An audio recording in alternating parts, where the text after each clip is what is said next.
ഞാൻ സാജൻ, ചക്കരയമ്മ സാജൻ. എല്ലാവർക്കും എൻ്റെ ഓണാശംസകൾ. ഓണാശംസകളെ കുറിച്ച് പറയുമ്പോൾ ഓരോ പ്രാവശ്യവും ഓരോ സ്ഥലത്തൊക്കെ പോയി മീറ്റിങ്ങിനൊക്കെ പോകും. അപ്പോ ചില ആൾക്കാരുടെ ചോദ്യം, ഈ നല്ലൊരു ചക്രവർത്തി രാജ്യം ഭരിക്കുമ്പോൾ എന്തിനാണ് അദ്ദേഹത്തെ പാതാളത്തിലേക്ക് ചവിട്ടി താഴ്ത്തിയത്? ചോദ്യം ശരിയല്ലേ? മാവേലി നാട് വേണ്ടങ്കാലം മനുഷ്യരെല്ലാവരും ഒന്നുപോലെ നല്ല സമ്പൽ സമൃദ്ധി എല്ലാം ഉള്ള നല്ല രീതിയിൽ ഭരിച്ചുകൊണ്ടിരുന്ന ഒരു മഹാബലി ചക്രവർത്തിയെ ദൈവം അവതാരം കൊണ്ട് വാമനനായിട്ട് വന്നു പാതാളത്തിലേക്ക് ചവിട്ടി താഴ്ത്തി. അദ്ദേഹം ചവിട്ടി താഴ്ത്തുന്നതിന് മുമ്പ് ഒരു റിക്വസ്റ്റ് ഉണ്ടായിരുന്നു, എൻ്റെ പ്രജകളെ കാണാൻ എനിക്ക് ഒരു അവസരം തരണം, വർഷത്തിലൊരിക്കൽ. അങ്ങനെ അനുമതി കൊടുത്തു. അദ്ദേഹം നമ്മുടെ സമ്പൽ സമൃദ്ധമായി സന്തോഷമായി ജീവിക്കുന്ന അദ്ദേഹത്തിന്റെ പ്രജകളെ കാണാൻ വരുന്നു. അതാണ് തിരുവോണം നമ്മൾ ആഘോഷിക്കുന്നത്. അപ്പോഴും ഒരു സംശയം ബാക്കി നിൽക്കുന്നത്, എന്തിന് അദ്ദേഹത്തെ പാതാളത്തിലേക്ക് ചവിട്ടി താഴ്ത്തി? അതിന് നല്ലൊരു കഥയുണ്ട്. ആ കഥ പറയുന്നതിന് ഞാൻ കാരണം, നല്ല രീതിയിൽ പ്രവർത്തിച്ചു കൊണ്ടിരിക്കുന്ന ഏതൊരു പ്രസ്ഥാനത്തെയും മോശമായിട്ട് കാണിക്കാൻ ചില ആൾക്കാർ പല പ്രാവശ്യം പല രീതിയിൽ പ്രവർത്തിക്കാറുണ്ട്. അത് സ്വാഭാവികമാണ്, മനുഷ്യ സഹജമായിട്ടുള്ള ഒന്നാണ്. പക്ഷെ ഇവിടെ ഇത് അങ്ങനല്ല. ഇത് ദേവനും അസുരനും തമ്മിലുള്ളൊരു സംഭവമാണ്. അദ്ദേഹം ഇപ്പോഴും സുതലം എന്ന സ്ഥലത്ത് എല്ലാ സൗകര്യങ്ങളോടും കൂടിയും ജീവിക്കുന്നു എന്നാണ് ചരിത്രം. അതിൽ കഥ വേറെയാണ്. ഇതിലേക്ക് പോയാൽ ഒരുവേ പറയണം. ഞാനും അറിവുള്ള ആൾക്കാരോട് ചോദിച്ചു മനസ്സിലാക്കിയതാണ്. ഭൂമിയിലും പാതാളത്തിനും ഇടയിൽ സുതലം എന്ന സ്ഥലത്ത് അദ്ദേഹം മനോഹരമായി ജീവിക്കുന്നു, സന്തോഷമായി ജീവിക്കുന്നു എന്നുള്ളതാണ് ആ കഥ. അത് നിങ്ങൾക്ക് പറയുന്നത് കിട്ടും. അപ്പൊ അതുപോലെ ഈ ഞാനിത് ചെറുപ്പകാലങ്ങളിൽ എൻ്റെ സമയങ്ങൾ ചെലവഴിക്കുന്നത് മിക്കതും ഈ ഉത്സവകാലത്ത് അമ്പലപ്പറമ്പുകൾ രാവിലെയൊക്കെ പോകും. കാരണം സിനിമയാണ് എൻ്റെ പ്രധാനം. എല്ലാ സിനിമയും കാണും. പ്രധാനമായിട്ട് കാണുന്നത് പ്രേംനസീർ, ഷീലാണ്, സത്യൻ, ശാരദ, പിന്നെ മധുസാറ് എല്ലായിടത്തും ഉണ്ടാവും. എങ്കിലും സിനിമ കാണാതിരിക്കാൻ പറ്റില്ല. അത്ര ഒരു ക്രൈസ് ആയിരുന്നു സിനിമ കാണുക എന്നുള്ളത്. അപ്പോൾ ആരാധന എന്ന് പറഞ്ഞാൽ പ്രേംനസീറിനെ കാണുക എന്ന് പറയുന്നൊരു ഭയങ്കര ആരാധനയാണ്. അദ്ദേഹത്തിന്റെ ചെറിയ വീട്ടിന്റെ മുമ്പിൽ പല പ്രാവശ്യം അങ്ങ് തെക്ക് വടക്ക് നടന്നിട്ടുണ്ട്. എന്റെ ധാരണ അദ്ദേഹം എപ്പോഴെങ്കിലും ഇറങ്ങിയിരുന്നതാണ്. അദ്ദേഹം മദ്രാസിൽ അന്ന് റോയൽ പട്ടേലാണ് താമസിക്കുന്നതെന്നും മുത്തയ്യ സാറും പഴയ മുത്തയ്യ സാറിനൊക്കെ അറിയായിരിക്കും. ശക്തിമുത്തിലൊക്കെ അദ്ദേഹത്തിന്റെ ജ്യേഷ്ഠനെ അഭിനയിച്ച വല്ല മുത്തയ്യ സാറിന്റെ ആദ്യകാലത്ത് പ്രേംനസീർ സാറിനെ ഒരുപാട് സഹായിച്ചിട്ടുള്ള ആളാണ് മുത്തയ്യ സാറ്. എറണാകുളത്തുകാരനാണ്. പിന്നീട് അദ്ദേഹം വയസ്സായപ്പോൾ അദ്ദേഹത്തിന്റെ ചിത്രങ്ങളില്ല. ആരംഭകാലത്ത് അദ്ദേഹത്തിന് സ്വഭാവ തമിഴ്, തെലുങ്ക്, കന്നഡ, മലയാളം ഒരുപാട് സിനിമകളുള്ള ആളായിരുന്നു. അദ്ദേഹത്തിനൊപ്പമായിരുന്നു നസീർ സാർ റോയപ്പെട്ട താമസിക്കുന്നത്. പിന്നീട് നസീർ സാറ് സ്വന്തം വീട് വെച്ച് മഹാലിംഗപുരത്തേക്ക് താമസം മാറിയത്. അപ്പോഴേക്കും മുത്തയ്യ സാറിന്റെ പടങ്ങളൊന്നും ഇല്ലാതായി. വളരെ ബുദ്ധിമുട്ടിലായ ജീവിതം. ഓരോ മാസവും നസീർ സാറ് അദ്ദേഹത്തിന് നല്ല തുക വീട്ടിലെത്തിക്കുമായിരുന്നു. അത് സ്നേഹത്തോടെയും സന്തോഷത്തോടെയും ബഹുമാനത്തോടെയും കൃതജ്ഞതയോടെയും കൂടി മുത്തയ്യ സാറ് ഞങ്ങളോട് പറഞ്ഞിട്ടുണ്ട്. കാരണം മുത്തയ്യ സാറുമായിട്ട് ഞാൻ കാണാൻ പോകാറുണ്ട്. അന്നൊരു പത്രപ്രവർത്തനത്തോടെ വർക്കിരുന്നു പറഞ്ഞിരുന്നല്ലോ. ഇപ്പൊ അതുപോലെ പ്രേംനസീർ സാറ് പിന്നീട് മഹാലിംഗപുരത്തേക്ക് മാറി. അപ്പൊ എന്റെ ധാരണ നസീർ സാറ് ചെറിയ വീട്ടുണ്ടെന്നുള്ളതാണ്. അതുപോലെ ആരാധന എന്ന കാര്യം പറയുകയായിരുന്നു. അത് കഴിഞ്ഞിട്ട് നമുക്ക് പിന്നീട് ഞാൻ ബാംഗ്ലൂരിൽ ജോലിയൊക്കെ ആയപ്പോൾ പിന്നെ ക്രിക്കറ്റിന്റെ ഒരു ചെറിയൊരു അസ്കിത പടം ഓടിച്ചു. അന്ന് ഗവാസ്കറാണ് captain, fast bowler Kapil Dev. അങ്ങനെ പിന്നെ ഗവാസ്കറിന്റെ ഏതെങ്കിലും കളി ഉണ്ടെങ്കിലും അവിടെ എങ്ങനെയെങ്കിലും ജോലി കട്ടിയെങ്കിലും കാണാൻ പോകും. കേരളത്തിലേക്ക് ഇരുന്ന കാണുന്നത്. പിന്നെ കപിൽ ദേവായി, പിന്നെ അസറുദ്ദീനായി, പിന്നെ രവി ശാസ്ത്രിയായി. ഇതൊക്കെ എന്റെ ആരാധനകളാണ്. ഓരോ കാലഘട്ടത്ത് നമുക്ക് ഓരോരോ ആരാധനകൾ. സിനിമ, പിന്നെ ഇതുപോലുള്ള ക്രിക്കറ്റ്. അതിന് മുമ്പ് ഈ പറഞ്ഞ അമ്പലം കണ്ടു. എനിക്കന്ന് ഈ സിനിമ അല്ലെങ്കിൽ പിന്നെ ഉള്ളത് ഇഷ്ടം ഈ കഥാപ്രസംഗമാണ്. കഥാപ്രസംഗം എന്ന് വെച്ചാൽ അന്ന് ഉത്സവം ഉണ്ടെങ്കിൽ കഥാപ്രസംഗം മസ്റ്റാണ്. കഥകളി, കഥാപ്രസംഗം. കഥകളി ഒന്നും കണ്ടാൽ നമുക്ക് ചെറുപ്പക്കാർക്ക് മനസ്സിലാവില്ല. അതൊക്കെ പ്രായമുള്ള ആൾക്കാർക്ക് കീചകവധവും ആ വധവും ഈ വധവും എന്നും പറഞ്ഞുകൊണ്ടൊക്കെ നല്ലൊരു കലയല്ലേ അത്. പക്ഷെ അന്ന് ആസ്വദിക്കാനുള്ള പ്രായമില്ല നമുക്ക്. കഥാപ്രസംഗം സുമുഖനായ ഒരാൾ നിന്ന് കഥ പറയുകയാണെങ്കിൽ അദ്ദേഹത്തിന്റെ ശൃംഗാരഭാവവും രൗദ്രഭാവവും പ്രണയവും ഒക്കെ പറയുന്നത് കേൾക്കുമ്പോൾ നമുക്ക് ഭയങ്കര ഹരമാണ്. അതിൽ എനിക്ക് ഏറ്റവും ഇഷ്ടം സാംബശിവന്റെ ആയിരുന്നു. ഒരുപോലെ പിന്നെ ഒത്തിരി ആൾക്കാരുണ്ട്. പിന്നെ ഓച്ചർ രാമചന്ദ്രൻ ഉണ്ട്, കൊല്ലം ബാബു ഉണ്ട്, പിന്നെ കുറെ ആൾക്കാരുണ്ടല്ലോ. അതിന്റെ പേരൊന്നും ഞാൻ ഇപ്പോൾ ഓർക്കുന്നില്ല. എല്ലാ കഥാപുസ്തകവും കേൾക്കാൻ പോകുമായിരുന്നു. നല്ല കാരണം കല ഏതെങ്കിലും ഉള്ള കല. അപ്പൊ അതുപോലെ ഓരോ കാലഘട്ടങ്ങളില് പിന്നീട് സ്പോർട്സ് എന്ന് പറഞ്ഞല്ലോ, പിന്നെ ഈ അതുപോലെ രാഷ്ട്രീയത്തിലും നമുക്ക് കുറച്ച് അറിവൊക്കെ വരുമ്പോഴത്തേക്ക് ഈ രാഷ്ട്രീയത്തിൽ നമുക്ക് കുറച്ച് ആൾക്കാരുടെ ഒക്കെ ഇഷ്ടം തോന്നും. കഠിനമായിട്ടുള്ള തീവ്രമായിട്ടുള്ള കോൺഗ്രസ്, കമ്മ്യൂണിസ്റ്റ്, അല്ലെങ്കിൽ പണ്ട് RSP PSP എന്നൊക്കെ ഉണ്ടായിരുന്നു, മുസ്ലിം ലീഗ് ഒക്കെ ഉണ്ടായിരുന്നു. പിന്നെയാണല്ലോ എല്ലാം ചേർന്നിട്ട് UDF എന്നായതും LDF ആയതും കുറെ ഘടകകക്ഷികളെ ചേർത്തതൊക്കെ.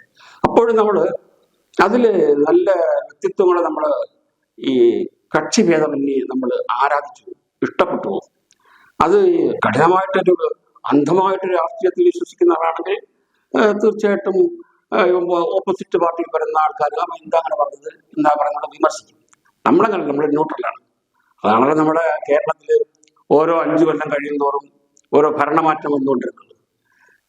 കാരണം ഈ 5 കൊല്ലം കഴിയുമ്പോൾ അടുത്ത ആൾ വരുമ്പോഴത്തേക്ക് ഇതിനേക്കാളും ബെറ്റർ നമുക്ക് കിട്ടും എന്നുള്ള പ്രതീക്ഷയാണല്ലോ. അപ്പോൾ സ്ഥിരമായിട്ടുള്ള രാഷ്ട്രീയക്കാരല്ലാത്തതുകൊണ്ടാണ് ഈ ഭരണമാറ്റം കിട്ടുന്നത്.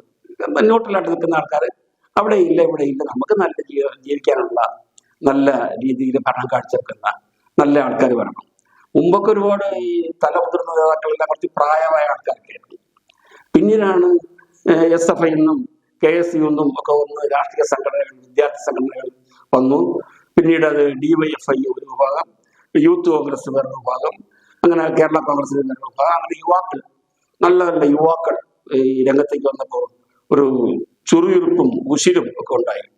അപ്പൊ പണ്ടൊക്കെ നമ്മള് എന്താ ഈ പഴയ ആൾക്കാർ മാത്രമേ ഉള്ളൂ ഈ പ്രസംഗിക്കാനും ഈ രാജ്യത്തിന് വേണ്ടി വരും, ചെറുപ്പക്കാരൊന്നും ഇല്ലേ എന്നൊക്കെ സംശയിച്ചിരുന്നൊരു കാലഘട്ടത്തിലാണ് നല്ല വിദ്യാഭ്യാസമുള്ള, നല്ല പ്രസംഗ കലയുള്ള, എന്തിനേയും അഭിമുഖീകരിച്ച് സംസാരിക്കാനുള്ള, നാടിന്റെ പുരോഗതിക്ക് വേണ്ടിയിട്ട് പ്രവർത്തിക്കാനുള്ള കഴിവും ശേഷിയും ശേഷിയും ഒക്കെ ഉള്ള യുവാക്കൾ കടന്നു വന്നത്. അത് നല്ലൊരു ഒരു മാറ്റമായിട്ട് തന്നെയാണ് ഞാൻ കാണുന്നത്. അപ്പൊ എനിക്ക് സത്യം പറഞ്ഞാൽ പ്രത്യേകിച്ച് രാഷ്ട്രീയം ഇല്ലാത്തതുകൊണ്ട് ഞാൻ ഇപ്പൊ കൊടിക്കുന്നിൽ സുരേഷ് ലോക്സഭയിൽ അടൂർ മണ്ഡലത്തിൽ മത്സരിക്കുമ്പോൾ ഞാനാണ് ക്യാമറാമാനുമായിട്ട് പോയിട്ട് 7 അസംബ്ലി മണ്ഡലങ്ങളിലേക്കും നല്ല അത് വീഡിയോ എടുത്ത് അദ്ദേഹത്തിന് സ്വീകരണം കൊടുക്കുന്ന ജംഗ്ഷനിലെ വണ്ടികൾ വരുമ്പോൾ അദ്ദേഹത്തിന് ചെയ്ത നല്ല നല്ല കാര്യങ്ങൾ പ്രദർശിപ്പിക്കും. അങ്ങനെയൊക്കെ ആയിരുന്നു ഞാൻ കൊടിക്കുന്നിൽ സുരേഷിനോട് വർക്ക് ചെയ്യുന്നത്. അതിനുശേഷം പിന്നീട് അദ്ദേഹം മാവേലിക്കര മണ്ഡലത്തിലേക്ക് പോയി. അങ്ങനെ കഴിഞ്ഞ മുമ്പത്തെ പ്രാവശ്യം നമ്മുടെ മുല്ലക്കര രത്നാകരൻ അദ്ദേഹം കൃഷിമന്ത്രി ആയിരിക്കുമ്പോൾ അദ്ദേഹത്തിന്റെ എന്നെ ആളെ വിട്ടു. ഞാൻ പോയി അദ്ദേഹത്തിന്റെ അസംബ്ലി മണ്ഡലത്തിൽ അദ്ദേഹം ചെയ്യുന്ന നല്ല നല്ല കാര്യങ്ങളും ഭരണ കാര്യങ്ങളെല്ലാം ഞാൻ എടുത്തു കാണിച്ചു. ആളുകൾ വേണ്ടത് ഞാൻ എടുത്തു കൊടുത്ത് അദ്ദേഹത്തിന് വളരെ ഇഷ്ടപ്പെട്ടു. മുല്ലക്കര രത്നാകരൻ, അത് മുല്ലക്കര രത്നാകരന്റെ കാര്യം എടുത്തു പറയാൻ കാരണം അദ്ദേഹത്തിന്റെ പ്രസംഗം കേട്ടാൽ ഏതാണ്ട് സാംബശിവന്റെ കഥാപുസ്തകം പോയിട്ടില്ല, ഒത്ത രസമാണ്. ചില ആൾക്കാരുടെ പ്രസംഗം കേട്ടാലും മതിയൊന്നുമില്ല. അങ്ങനെ കുറെ നേതാക്കന്മാരുണ്ട്. ഞാൻ എടുത്തു പറഞ്ഞാല് പ്രത്യേകിച്ചും ഒരാളിനെ പറ്റി പറയാൻ തോന്നും. അതുപോലെ CH മുഹമ്മദ് കോയ, അദ്ദേഹത്തിന്റെ പ്രസംഗം കേട്ടാൽ നല്ല തമാശയാണ്. പിന്നെ അതുപോലെ ഒരുപാട് ആൾക്കാരെ പേര് കൊണ്ട് പറയാനുണ്ട്. ഞാനിപ്പോ അതല്ല പറഞ്ഞു വരുന്നത്. അങ്ങനെ ഇപ്പോ പിന്നീട് വന്നതിലേക്ക് ഒരു യുവ നേതാവായിട്ട് വന്നത് എനിക്ക് ഇഷ്ടപ്പെട്ടത് M സ്വരാജല്ലേ, പുള്ളി അഡ്വക്കേറ്റാണ്. അദ്ദേഹം K ബാബുവിന്റെ കൂടെ തൃപ്പൂണിത്തുറ മത്സരം ഒരു പ്രാവശ്യം ജയിച്ചു, കഴിഞ്ഞ വർഷം തോറ്റു. ഇപ്പൊ ഈയിടെ നിലമ്പൂര് കൊണ്ടുപോയി പുള്ളി നിർത്തി. പുള്ളിക്കാരന് ഇഷ്ടമുണ്ടായിട്ടല്ല, നിലമ്പൂർക്കാരനായിട്ട് ഒരു തോറ്റുപോയി. അതിനൊരുപാട് കാരണങ്ങൾ വേറെ പറയുന്നുണ്ട്. അതൊന്നും ഞാനല്ല പറയേണ്ടത്, അത് ഞാൻ പറഞ്ഞാൽ അത് ശരിയാവില്ല. അങ്ങനെ എനിക്ക് ഡീൻ കുര്യാക്കോസ് ഒരു ഇഷ്ടപ്പെട്ട നേതാവാണ്. ഹൈബി ഈഡൻ, അങ്ങനെ പറയുമ്പോൾ T സിദ്ദിഖ്, ഷാഫി പറമ്പിൽ, പിന്നെ പുറകിൽ ഞാൻ പറഞ്ഞു വരുന്നത് നമ്മുടെ ഇപ്പൊ എല്ലാവരും വിമർശിക്കുന്ന രാഹുൽ മാങ്കൂട്ടത്തിലിനെ പറ്റി പറയുകയാണെങ്കിൽ അദ്ദേഹം ഈ സത്യത്തിൽ ഇരിക്കുന്ന ഓരോ ചാനലിലെ ചർച്ചകളുണ്ടല്ലോ, ചാനൽ ചർച്ചകളിൽ അദ്ദേഹം സംസാരിക്കുന്നത് കാണുമ്പോൾ കേൾക്കുമ്പോൾ നമ്മൾ കണ്ണിമിക്കാതെ ശ്രദ്ധിക്കും. എന്തിന് അദ്ദേഹത്തിന്റെ ഇത് ചോദിക്കുന്ന ആൾക്കാരെ വായടപ്പിക്കുന്ന മറുപടി ഇല്ലാത്ത രീതിയിലുള്ള നല്ല ഹോംവർക്ക് കേട്ടാണ് സരസമായിട്ട് പുള്ളിയുടെ സംഭാഷണം. അത് കണ്ടിരുന്നാലുണ്ടല്ലോ ആരായാലും പുള്ളി ആരാധിച്ചു പോകും. അത്രയും മനോഹരമായിട്ടാണ് പുള്ളി പ്രസന്റ് ചെയ്യുന്നത്.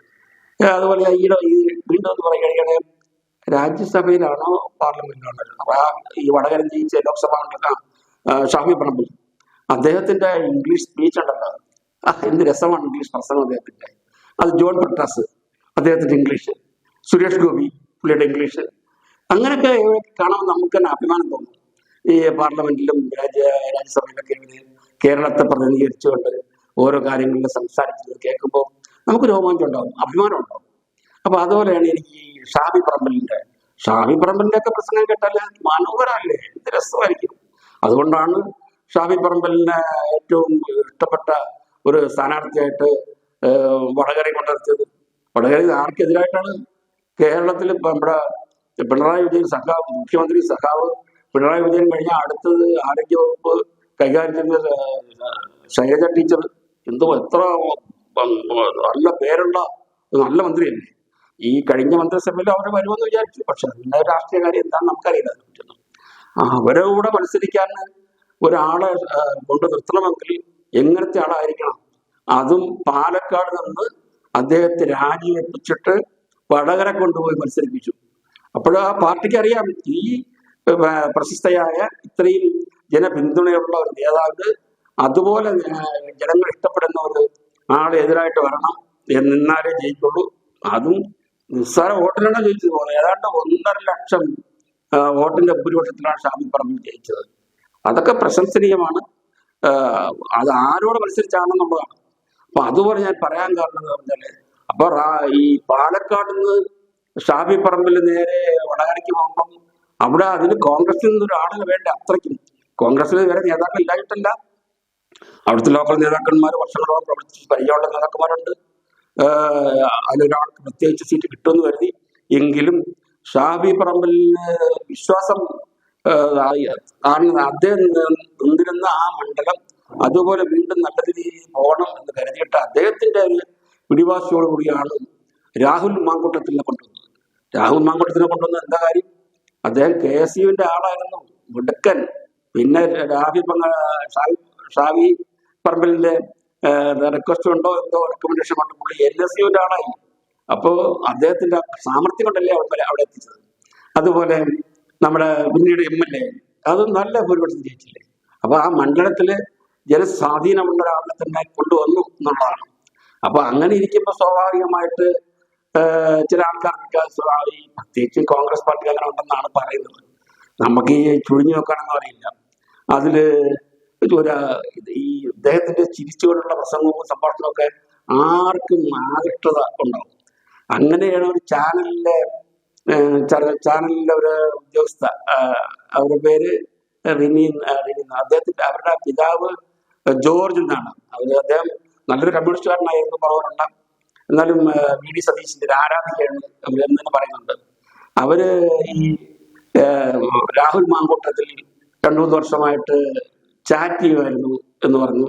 2 വർഷങ്ങൾക്ക് മുമ്പാണത്. അത് ഇങ്ങനെ പറഞ്ഞുകൊണ്ടിരുന്നു. പക്ഷെ രാഹുൽ മാങ്കൂട്ടത്തിന്റെ പേരെടുത്ത് പറയാതെയാണെന്ന് പറഞ്ഞെങ്കിലും ചില പറയുമല്ലോ, ആളാണെന്ന് ഞാൻ പറയില്ല, തൊട്ട് കാണിക്കാം എന്ന് പറഞ്ഞ രീതിയിൽ എല്ലാം വിരൽ ചൂണ്ടുന്നത് രാഹുൽ മാങ്കൂട്ടത്തിന്റെ പേര് നേരെയായിരുന്നു. പക്ഷെ അവരിപ്പോഴും മാന്യമായിട്ട് തന്നെ സംസാരിക്കുന്നത് ഇന്നാണ്ട് പേര് അവർ പറഞ്ഞിട്ടില്ല. പക്ഷേ ഇത് രാഹുൽ മാങ്കൂട്ടത്തിലാണ് എന്ന് ഈ ഇദ്ദേഹത്തിന്റെ തന്നെ പാർട്ടിയിലുള്ള നേതാക്കന്മാര് പ്രസ്താവന ഇറക്കി. കാരണം ഈ LDF-കാർക്ക് ആരോപണം ഉണ്ടാക്കുന്നതിന് മുമ്പ് 1 മുഴം കൂട്ടി എന്ന് പറഞ്ഞില്ലേ, അതുപോലെ പറയില്ലേ, അതുപോലെ രാഹുൽ മാങ്കൂട്ടത്തിന്റെ പേര് ചാനലുകളിലും മാധ്യമങ്ങളിലും ഒക്കെ പറയാൻ തുടങ്ങി. അപ്പൊ നടപടി എടുക്കണം, അങ്ങനെയാണ് ഇങ്ങനെയാണ് മറ്റാണ് മറിച്ചാണ്. അദ്ദേഹത്തിന്റെ പേരിൽ ഒരു ആരോപണവും ഇല്ല, ഒരു കംപ്ലൈന്റിൽ ഒരു പരാതിയില്ല, ഒന്നുമില്ല. എങ്കിലും എന്ത് ചെയ്തു അദ്ദേഹം? ശരി, പാർട്ടി നേതൃത്വം പറയുന്നതല്ലേ, പുള്ളി എന്ത് ചെയ്തു?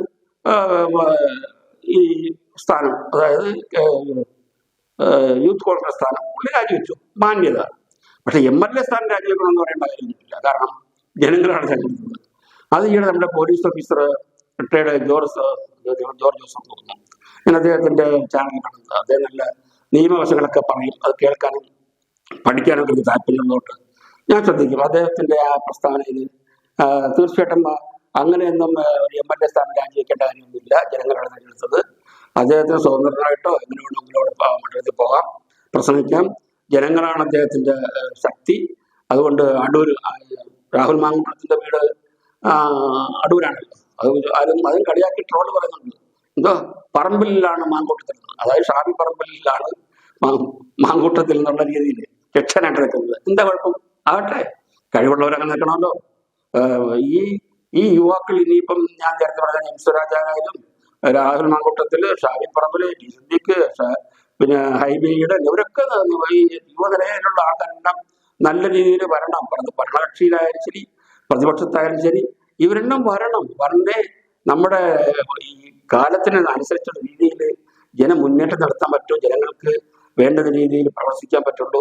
മറ്റു ലോകരാജ്യങ്ങളിൽ എന്തെല്ലാം ഗുണങ്ങളുണ്ടാകുന്നു, കാര്യങ്ങളുണ്ടാകുന്നു കണ്ട് പഠിച്ച് പ്രാവർത്തികമാക്കാൻ ഇത്തരത്തിലുള്ള ആൾക്കാർ വരണമെന്നേ. അതില് പഴയ ആൾക്കാർ മാറിക്കൊടുക്കണമെന്നില്ല, അവരുടെ അനുഭവ സമ്പത്ത് ആവശ്യമാണ്. ഇപ്പൊ അതിലൊരു ചാനലിൽ പറയുന്ന കേട്ടു, വി.ഡി. സതീശനും രമേശ് ചെന്നിത്തലയും മുഖ്യമന്ത്രി കുപ്പായം ചൊല്ലിക്കൊണ്ടിരിക്കുന്നതുകൊണ്ട് അവർ മനഃപൂർവ്വം ചെയ്തതാണ്, അതുകൊണ്ട് ഞാനാണോ മുമ്പേ പറയേണ്ടത് എന്ന രീതിയിൽ അവർ രണ്ടുപേരും ശത്രുപക്ഷത്താക്കിക്കൊണ്ടുള്ള ഒരു ചാനലിൽ ഞാൻ കണ്ടു. അപ്പൊ അതൊന്നും എനിക്ക് പറയാനുള്ള അറിവില്ല. ഞാൻ പറഞ്ഞ രാഷ്ട്രീയം എന്ന് പറഞ്ഞിട്ടുള്ള കളിയൊന്നുമില്ല. എനിക്ക് രാഷ്ട്രീയമുണ്ട്, അത് നമ്മൾ വോട്ട് ചെയ്യുന്ന സമയത്ത് വോട്ട് ചെയ്യും. എനിക്കും കുടുംബത്തിനോ രാഷ്ട്രീയമുണ്ട്. എൻ്റെ കുടുംബത്തിൽ തന്നെ ഈ LDF UDF ഉള്ള ആൾക്കാർ എൻ്റെ കുടുംബത്തിൽ തന്നെ അനേകം പേരുണ്ട്. അത് അവരവരുടെ ഇഷ്ടമാണ്, അല്ലാതെ നീ ഇന്ന പാർട്ടിക്ക് വോട്ട് ചെയ്യണമെന്ന് ഞങ്ങളുടെ കുടുംബത്തിൽ അങ്ങോട്ട് വേണ്ടി പറയാറില്ല. അത് ഒരു സന്ദേശം ശ്രീനിവാസന്റെ രീതിയിലുള്ള പോലെ ഒരു വീട്ടിൽ തന്നെ ശ്രീനിവാസന്റെ ഒരു പാർട്ടി, ജയറാം ഒരു പാർട്ടി, ഇളയ അനിയൻ ഒരു പാർട്ടി. അത് നല്ല സിനിമയായിരുന്നു സത്യനന്ദിക്കാട്ടിന്റെ. അങ്ങനെ നമ്മുടെ രീതിയിൽ പറയുകയാണെങ്കിൽ ജനങ്ങൾക്ക് നല്ല രീതിയിൽ പ്രവർത്തിക്കുന്ന ആൾക്കാർക്ക് എപ്പോഴും മാമ്പഴവളത്തല്ലേ കല്ലറിയുക എന്ന് പറഞ്ഞ മാതിരി. ഈ രാഹുൽ മാങ്കൂട്ടത്തിനെ പറ്റി അദ്ദേഹം പറയുന്നത് വെച്ചാല്, ഞാൻ തെറ്റുകാരനാണെങ്കിൽ എന്ത് ശിക്ഷ തന്നാലും സ്വീകരിക്കാൻ തയ്യാറാണ്. ഈയിടെ നമ്മുടെ ഒരു പൊതുപ്രവർത്തിക്കുന്ന നമ്മുടെ സീൽ നൽകേണ്ടത് സീമാജി നായർ, അവർ നല്ലൊരു സ്ത്രീയാണ്. അവര് വളരെ സഹായിക്കുന്ന കൂട്ടത്തിലാണ്. ഒരു സ്ത്രീ ഒരു പെൺകുട്ടിക്ക് ക്യാൻസറൊക്കെ വന്നപ്പോഴത്തേക്ക് പണം സമാഹരിച്ച് ശുശ്രൂഷിച്ച ഒരു സ്ത്രീയാണ്. അവർ മരിച്ചുപോയ കുട്ടി, ആ പേര് ആ കുട്ടീനോട് അറിയിച്ചിട്ടുണ്ട്, ആ മരിച്ച കുട്ടി. അവർ പറഞ്ഞല്ലോ, ഒരു സ്ത്രീയും സമ്മതിക്കാതിരുന്നും ഒരു പുരുഷനെ ഒന്നും തെറ്റിയാൻ പറ്റും. അതുപോലെ തന്നെയാണ് നമ്മുടെ സിനിമാ നിർമ്മാതാവ് ഷീലു എബ്രഹാം പറയുന്നത്. കാരണം പുരുഷന്മാര് മാത്രമല്ല ഇതിനെ കുറ്റം പറയുന്നത്. ഒരു സ്ത്രീ സമ്മതമില്ലാതെ എങ്ങനെ ഒരു പുരുഷൻ തെറ്റിയാൻ കഴിയും? അവർ ക്ഷണിച്ചാൽ അവിടെ പോയി കട്ടിനടുത്ത് പോയി മറ്റു കാര്യങ്ങൾ സംസാരിച്ച് തെറ്റ് ചെയ്യണമെങ്കിൽ തീർച്ചയായിട്ടും ആ സ്ത്രീയുടെ സമ്മതം സാധിക്കില്ല എന്ന് ഈ ഷീലു എബ്രഹാമിന്റെ ഫേസ്ബുക്ക് പോസ്റ്റ് നിരന്തരമായി കാണുന്നുണ്ട്. അതുപോലെ തന്നെയാണ് എനിക്ക് ഏറ്റവും കൂടുതൽ ഞാൻ സംസാരം നടത്തുന്നതിന് മുമ്പ് ഞാൻ വായിക്കാവുന്ന ഒരു സംഭവമുണ്ട്. അതായത് ദീപ ജോസഫ് എന്ന് പറഞ്ഞൊരു അഡ്വക്കേറ്റ്, അവരുടെ ഒരു പ്രസ്താവന ഞാൻ ഫേസ്ബുക്കിൽ കണ്ടു. അത് ഞാൻ വായിക്കാം. ആ വക്കീൽ എഴുതിയിരിക്കുന്നത് എനിക്ക് വളരെ നല്ലതായിട്ട് തോന്നി. അതുകൊണ്ടാണ് ഞാനത് വായിച്ചു കേൾക്കുന്നത്. പെണ്ണൊരുമ്പെട്ടാൽ എന്നാണ് ഹെഡിങ്. സമ്മതിക്കണം, വല്ലാത്ത തൊലിക്കട്ടി. ഒരു പക്ഷേ ഞാനൊക്കെ സാധാരണ പെണ്ണ് മാത്രമായത് കൊണ്ടാകാം എനിക്ക് അതിശയമൊന്നും തോന്നാത്തത്. ഇന്ന് ഒരാളെ തകർക്കണം എന്നുണ്ടെങ്കിൽ അതിന് കതിന വേണ്ട, ആറ്റം ബോംബ് വേണ്ട, ഒരു സെക്സ് ബോംബ് മാത്രം മതി. കേരളത്തിൽ ഇതിപ്പം സുലഭമാണല്ലോ. എന്നെ പോലുള്ള പെണ്ണുങ്ങളോട് മാത്രമാണ് ചോദ്യം. മുന്തിയ ഇനങ്ങൾക്ക് ബാധകമല്ല. നമ്മളെ ആരെങ്കിലും ഉപദ്രവിച്ചാൽ, മോശം മെസ്സേജ് ഇട്ടാൽ, സെക്സ് ചെയ്യാൻ അനുവാദം ചോദിച്ചാൽ, പീഡിപ്പിച്ചു ഗർഭിണിയാക്കിയാൽ എന്താവും ചെയ്യുക? ഞാനാണെങ്കിൽ എന്ത് ചെയ്യും എന്നല്ലേ? ഞാൻ എനിക്കുണ്ടാകുന്ന നല്ലതും മോശവുമായ അനുഭവങ്ങൾ എൻ്റെ പങ്കാളിയുമായി പങ്കുവയ്ക്കാറുണ്ട്. ഇനി വിവാഹത്തിന് മുൻപ് മാതാപിതാക്കളോടല്ലെങ്കിൽ വിശ്വസിക്കാൻ പറ്റുന്നതും എനിക്ക് വേണ്ട ഉപദേശം തരാൻ പറ്റുന്നതുമായ ആളുകളുമായി എൻ്റെ പ്രശ്നം പങ്കുവച്ചിരുന്നു. എനിക്ക് ഇഷ്ടമാവാത്ത മെസ്സേജ് ഒരിക്കലല്ലേ വരൂ. പിന്നെ എന്തിനാ ബ്ലോക്ക് സംവിധാനം? നമ്മുടെ പെരുമാറ്റം ഇതൊക്കെ ഒരു വലിയ ഘടകമാണ്. ചുമ്മാതെ ആരെങ്കിലും കയറി സെക്സ് ചെയ്യാൻ അനുവാദം ചോദിക്കുമോ? ആ ലെവൽ വരെ നമ്മൾ കടന്നു ചെല്ലാതെ, മുറിയിൽ ചെല്ലാതെ, കട്ടിലിന്റെ അടുത്തെത്താതെ എങ്ങനെ പിടിച്ചു കിടക്കും? സൂര്യയും നൂലും കഥ പോലെ. പിന്നെ എങ്ങനെ ഗർഭിണിയാകും? അത് അലസിപ്പിക്കാൻ പോകേണ്ട കാര്യമില്ലല്ലോ. കാണാൻ കൊള്ളാവുന്ന, കയ്യിൽ ധാരാളം കാശുള്ള, അധികാരവും പ്രതാപവുമുള്ള ആണുങ്ങളെ തേടി മാത്രം വീശുന്ന കാറ്റാണ് വെടിക്കാറ്റ്. ഇലക്ഷൻ സമയത്ത് മാത്രം വീശുന്ന ഒരു തരം കാറ്റ്. കാറ്റിന്റെ തുടക്കവും ഒടുക്കവും എവിടെ നിന്നാണെന്ന് ഒരുവിധ ആളുകൾക്ക് മനസ്സിലാവും. ഉമ്മൻചാണ്ടിയെ വെറുതെ വിടാത്ത സരിതമാരുടെ കാലം. അവസാനം സ്പർശനശേഷി നഷ്ടമായ ഒരു പ്രതാപ കാലമാണ് ഈ കള്ളികളെ കാത്തിരിക്കുന്നത്. ഒരു പെണ്ണിനെ കണ്ടാൽ ആണിനെ കണ്ടാൽ പെണ്ണിനും ഇഷ്ടം തോന്നുക സ്വാഭാവികം. കാരണം അങ്ങനെയാണ് സൃഷ്ടികർത്താവ് പരസ്പര പൂരകമായി ആണിനെയും പെണ്ണിനെയും മെനഞ്ഞിട്ടുള്ളത്. എന്തുവെച്ച് ഇതൊരുമാതിരി വെള്ളരിക്കാ പട്ടണം പോലെ ആയല്ലോ. കേരളത്തിലെ ഒരു പഴയ നിയമമന്ത്രി ഒരിക്കൽ ഒരു മെസ്സേജ് അയച്ചു. ദീപ, ഞാൻ ഡാഷ് ഡാഷ് ഹോട്ടലിൽ കാത്തിരിക്കുകയാണ്, എപ്പോൾ എത്തും എന്നായിരുന്നു മെസ്സേജ്. എനിക്കൊന്നും മനസ്സിലായില്ല. എന്ന് മാത്രമല്ല, ഞങ്ങൾ തമ്മിൽ കേരളത്തിലെ 1-2 കേസുകളെ കുറിച്ച് മാത്രം സംസാരിച്ചിട്ടുണ്ട് എന്നതൊഴിച്ചാൽ ഒരു പേഴ്സണൽ ലെവൽ ടോക്ക് ഉണ്ടായിട്ടില്ല. ഏതായാലും 2ാം തവണ മെസ്സേജ് വന്നപ്പോൾ ഞാൻ ഫോൺ വിളിച്ചു. സാർ, ആരെയോ കാത്തിരിക്കുന്നു എന്ന് മനസ്സിലായി. ഞാൻ ഡൽഹിയിൽ നിന്നാണ്. മെസ്സേജ് മാറിപ്പോയി. സാർ കാത്തിരിക്കുന്ന യഥാർത്ഥ ദീപയ്ക്ക് മെസ്സേജ് അയച്ചാൽ അല്ലേ സാർ സാറിന്റെ കാത്തിരിപ്പിന് അർത്ഥം ഉണ്ടാവും എന്ന് തമാശ പട്ടിൽ ചോദിച്ചു. അദ്ദേഹം സോറി പറഞ്ഞു. മെസ്സേജ് മാറിപ്പോയതാണ് എന്നും പറയുണ്ടായി. ഇത്രയുള്ള കാര്യങ്ങൾ. പെണ്ണ് കൊടുക്കുന്ന അവസരമാണ് ഒരാണിന് അവളുടെ ജീവിതത്തിലേക്ക് കടന്നു കയറാനും പടർന്നു കയറാനും ഉള്ള ആദ്യപടി. ഇഷ്ടമുണ്ടെങ്കിൽ തുറന്ന് സമ്മതിക്കുക, ഇഷ്ടമില്ലെങ്കിൽ തുറന്ന് നിരാകരിക്കുക. അല്ലാതെ കൂടെ പോയി കിടന്നു കൊടുത്തിട്ട് എനിക്ക് എല്ലാം മനസ്സിലായത് പിന്നെയാ, അത് 3, 5, 10 വർഷം കഴിഞ്ഞിട്ട് എന്ന് പറയുന്ന രീതിയോട് ഒട്ടും യോജിക്കാൻ പറ്റുന്നില്ല. പിന്നെ അകത്തിടേണ്ട തുണി പുറത്തും, പുറത്തിടേണ്ടതൊക്കെ അകത്ത് ഇട്ടുകൊണ്ട് ഷോ കാണിച്ച് നടന്നിട്ട് പരിഷ്കാരവും ആവിഷ്കാരവും സ്വാതന്ത്ര്യവുമാണെന്ന് മേനി പറഞ്ഞിട്ട് എന്ത് ഫലം?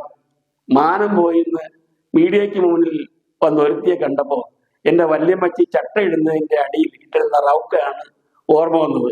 അതായത് ബ്രാക്കറ്റിൽ പണ്ട് പറയുന്നത് മുലക്കച്ച എന്ന് പറയുമല്ലോ. പണ്ട് മാറി മറയ്ക്കാൻ പടപൊരുതി. ഇന്ന് അതൊക്കെ ഒന്ന് പുറത്തിട്ട് ചെണ്ട കൊട്ടാൻ ചില പെണ്ണുങ്ങൾ പാടുപെടുന്നത് കാണുന്നു. ഒരു കുരപുരുഷനും അങ്ങനെ ഒരുവിടെ സ്വന്തമാക്കാൻ ആഗ്രഹിക്കുന്നുണ്ടോ എന്ന് സംശയമാണ്. ചിലപ്പോ കണ്ട് നിർവൃതിയടയാൻ അവർ താല്പര്യം കാട്ടിയേക്കാം. പക്ഷെ സ്വന്തം വീട്ടിലെ പെണ്ണ് അങ്ങനെ നടക്കാൻ ഒരു പുരുഷനും ആഗ്രഹിക്കില്ല. അല്ലെങ്കിൽ പിന്നെ അയാൾ ചുംബന സമര നായികയുടെ സ്വന്തം നായകനായിരിക്കണം. പെണ്ണൊരുമ്പെട്ടാൽ എന്ന് കേട്ടിട്ടില്ലേ സഹോദരന്മാരെ? ഈ തരം ആന വണ്ടി വന്നാൽ ഒന്ന് വഴി മാറിക്കൊടുക്കുക, വെറുതെ മെനക്കേടാകും. ഒരു പുരുഷന് ഒരു പെണ്ണിനെ പൂർണ്ണമായി മനസ്സിലാക്കാൻ ഒരു ജന്മം തന്നെ പോരാ. സൂക്ഷിച്ചാൽ ദുഃഖിക്കേണ്ട. ആരോപണം കേട്ടാൽ മീഡിയ പറഞ്ഞതും ആരോപണ വിദഗ്ധനാവാൻ കാലങ്ങളെടുക്കും. ആരോപണം കേട്ടാൽ മീഡിയ പാഞ്ഞെത്തും. ആരോപണ വിമുക്തനാവാൻ കാലങ്ങളെടുക്കും. അപ്പോഴേക്കും തുരുമ്പായി പോകുന്ന ജീവിതം തിരികെ കിട്ടാൻ വല്ലാത്ത പ്രയാസവും. പണ്ടൊക്കെ ഒരു ചൊല്ലുണ്ടായിരുന്നു, ഇല വന്ന് മുള്ളിൽ വീണാലും മുള്ളു വന്ന് ഇലയിൽ വീണാലും കേട് ഇലയ്ക്കെന്ന്. ഇന്ന് ഇല നൈസായി ഊരിപ്പോവും. വിയറ്റ്നാം കോളനിയിൽ പപ്പു പറയും പോലെ കേട് ഈ മരത്തിനായിരിക്കും. എന്നിട്ട് മുള്ളിനെ ഊരാ കൊടുക്കപ്പെടുത്തും. സൂക്ഷിക്കുക. ജീവിതം മഞ്ഞ് പോലെ വെണ്മ ഉള്ളതാവട്ടെ. ആർക്കും ഒരു കുറ്റവും കണ്ടുപിടിക്കാൻ കഴിയാത്ത വിധം നമ്മൾ സൂക്ഷിക്കുക. കഷ്ടകാലം വണ്ടി വിളിച്ചു കയറി വരും. ചിലപ്പോ BMW ആയിരിക്കും, ചിലപ്പോൾ ഇമാതിരി ട്രക്കായിരിക്കും. പിന്നെ സഹോദരന്മാരെ, നിങ്ങൾ ഇപ്പോൾ നടക്കുന്ന സംഭവം ആഘോഷിക്കാൻ വരട്ടെ. നാളെ ഇതൊക്കെ ആവും നിങ്ങളെ കാത്തിരിക്കുന്നത്. ഒരു പെണ്ണ് തന്നെ വേണം എന്നില്ല. പെണ്ണിന്റെ കോലം ആയാലും മതി. നിങ്ങളുടെ ചീട്ടുകർ ജാഗ്രത. Advocate Deepa Joseph. എന്ത് മനോഹരമായിട്ടുള്ളൊരു പ്രസ്താവനയാണ്, ഫേസ്ബുക്ക് പോസ്റ്റാണ്.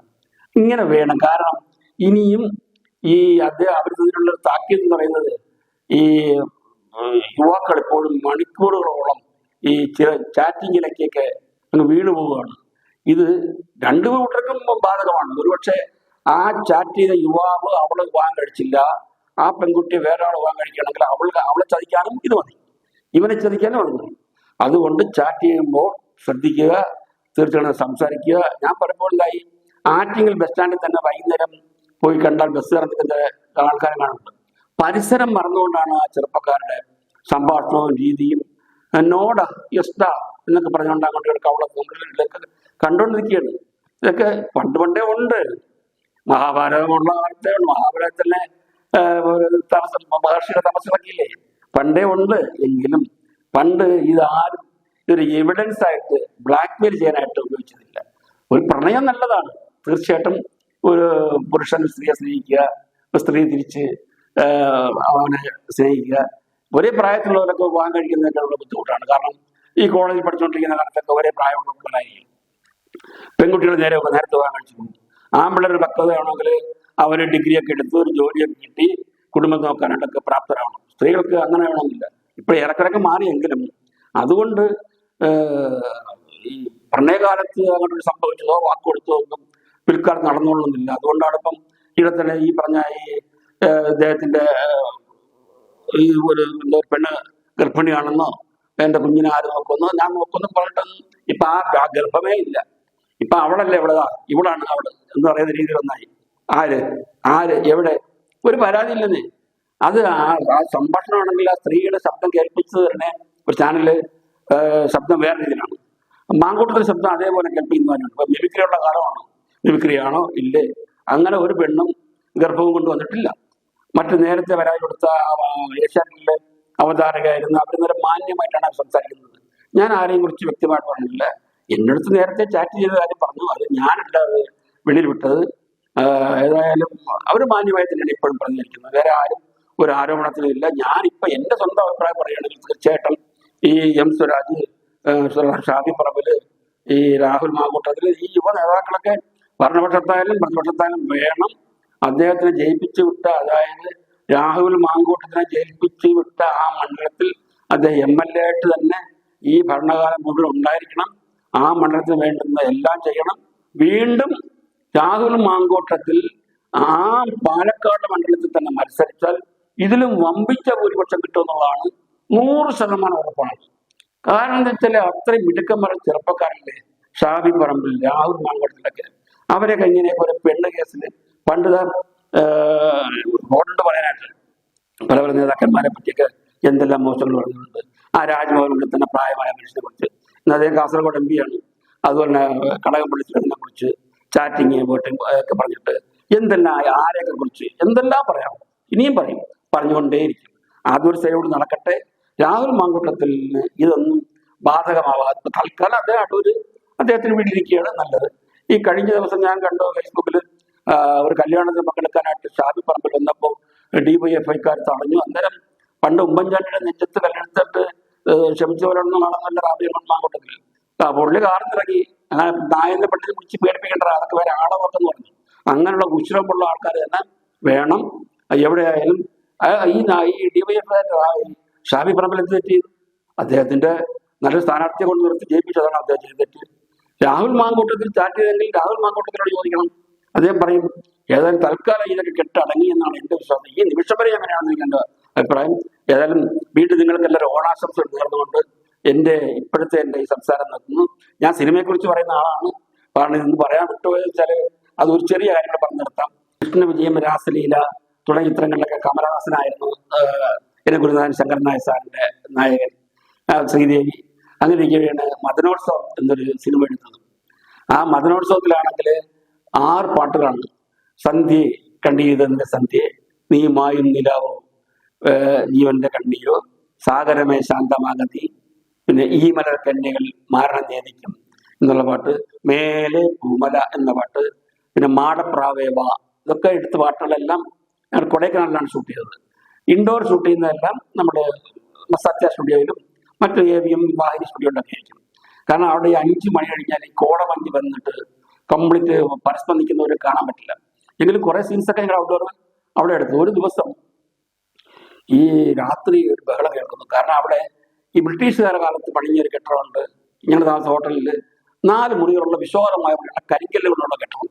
അതിൽ ഒരു മുറിയിൽ കമലഹാസൻ, ഒരു മുറിയിൽ സുരേണബാബു, വേറൊരു മുറിയിൽ ശങ്കരൻ നായർ സാർ ഡയറക്ടർ, ഇന്നൊരു മുറിയിൽ ക്യാമറമാൻ വില്യംസ്. ഞങ്ങൾ വേറെ ബ്ലോക്കിലാണ്. കാരണം ഇവിടെ 4 മുറികളെ ഉള്ളൂ. വളരെ വിശാലമായ പണ്ട് ബ്രിട്ടീഷുകാരുടെ കാലത്ത് പണിഞ്ഞ മാതിരി കരിങ്കല്ല് കൊണ്ട് മാത്രം പണിഞ്ഞ അവിടെ ഒരു ബഹളം കേൾക്കുന്നു.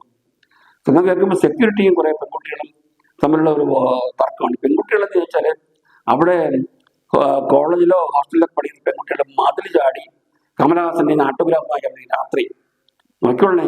ഈ അന്നൊക്കെ ആ കാലത്തൊക്കെ ഈ കൊടൈക്കനാലിലും കുട്ടികളൊക്കെ പഠിക്കുന്ന കുട്ടികളൊക്കെ വളരെ സമ്പന്നരുടെ മക്കളാണ്. പലവിധത്തിലാവാം, അത് അന്ധമായ ആരാധന ഉണ്ടായിരിക്കാം. ചാറ്റിങ് തുടർന്നുകൊണ്ട് 1-2 വർഷമായിട്ട് തന്നെയാണ് ഈ അവതാരക ചാറ്റ് ചെയ്തുകൊണ്ടിരിക്കുന്നത്. അപ്പൊ തീർച്ചയായിട്ടും അവർക്ക് ഇഷ്ടമില്ലെങ്കിൽ നമ്മൾ ബ്ലോക്ക് ചെയ്യാമല്ലോ, ഇല്ലെങ്കിൽ പറയാമല്ലോ എനിക്ക് ഇഷ്ടപ്പെടുന്നില്ല, ഡോണ്ട് റിപ്പീറ്റ് ഇറ്റ് എന്നൊക്കെ പറയാമല്ലോ.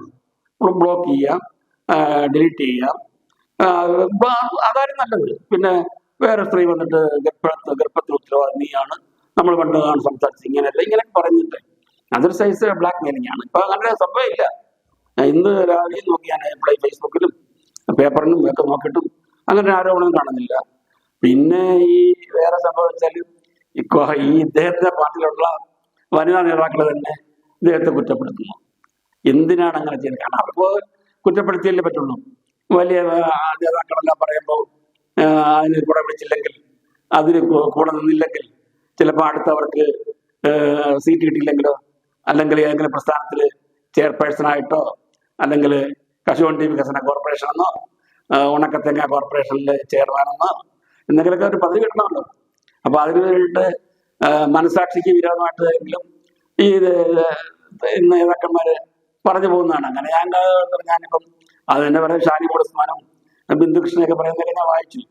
പക്ഷെ അവര് പറയുന്നതിന് എനിക്ക് സത്യം പറഞ്ഞാൽ ഈ നേതാക്കന്മാർ പറയുന്നത് കൊണ്ട് അവര് കൂടെ പറയുന്നതായിരിക്കും.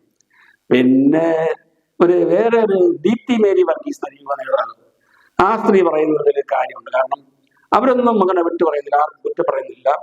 അത് ഞങ്ങളുടെ പാർട്ടി തീരുമാനിക്കും, അത് വേണ്ട രീതിയിൽ നടപടിയെടുക്കും. ആ സമയത്ത് വ്യക്തിയല്ലോ വീണ്ടും വീണ്ടും അവരോട് എന്തൊക്കെ ചോദിക്കുമ്പോൾ അവരതിന്റെ ബുദ്ധിപൂർവ്വമായിട്ട് തന്നെയാണ് ദീപ്തി മേരി വർഗീസ് അവര് കോൺഗ്രസിന്റെ ഒരു സ്ത്രീ അവർ പറയുന്നത്. അപ്പൊ ഞാനിതൊക്കെ ഫേസ്ബുക്കിൽ കാണുന്നതാണ്. മുമ്പ് മാർക്സ് പാർട്ടിയിലെ സ്ത്രീ ഉണ്ടായിരുന്നില്ല, നല്ല സിന്ധു ജോയി, അവരൊക്കെ എന്ത് നല്ല ഭാവിയുള്ളവരാണ്. ഇപ്പൊ അവര് ദുബായിലോ മറ്റോ ജോലി ചെയ്യണമെന്ന് കേട്ടു.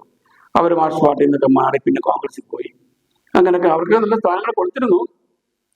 യഥാസ്ഥാനം ഉദ്ദേശിച്ച സ്ഥാനം മാറാൻ കിട്ടിയില്ല എന്ന് വെച്ച് പണിക്കിട്ട് പോകേണ്ട കാര്യമൊന്നുമില്ല. ഏതായാലും ഞാൻ വീണ്ടും കൺക്ലൂഡ് ചെയ്യുന്നതിന് മുമ്പോട്ട് പറഞ്ഞാൽ രാഹുൽ മാങ്കൂട്ടത്തില്, ഷാഫി പറമ്പില്, എം സ്വരാജ് ഇവരൊക്കെ നേതാക്കന്മാർ തന്നെയാണ്.